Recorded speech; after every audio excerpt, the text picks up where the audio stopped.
ya panti pada kasati mentema kodo Ajik pendantu namen si joni bagi jauh Yang nyarong lambat jenun neng jasa keteng gitu Oyar wai Ketem jengke ale dia wai ane Oyar wai Ketem jitu kawadan laga tinggi Panai kurot kene sotang maulah panai kanyo Kurocin peniki ane saudong kakeki yaro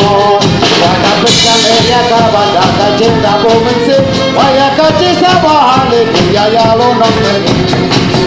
Oyar wai Ketem jengke ale dia wai ane Oyar wai Ketem jitu kawadan laga tinggi Sudah mau tapi banyo orang cipen di angan sabong kakek dia roh Kata berjaya kawan kata cinta umum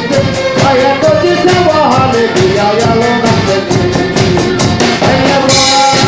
Oyar wai Kadang jadi angan dia roh Oyar wai Kadang cinta kawan kata Itu bala ayah dinane Kawalan penjono kok dan johan kok kapen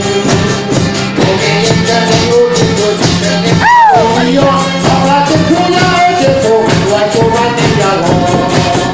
Oyar wai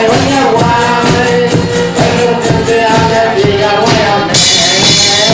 Oyar wai Tentu kawan dan naga jadi Itu kadang ikan minentang Hati kaya lepas kawan waya kaleluya Bisa wayang ada kagak Hingga semua burung Oye waya kagak Itu hati kude long-long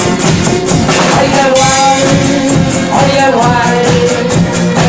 Ada dia wayane Oyar wai Itu kawan dan sudah mau lomba banyo orang cipen dia sabang kakek dia roh Macam kita meja kawan dan cinta komisi Saya kasih sabahane dia ya lonang beti Oyar wai Kene anger dia wayane Oyar wai Kene jitu kawan dan tinggi Itu bala ayah dinane Kawalan penjono kok dan johan kok kapen Omi kita teko jitu jempet na omi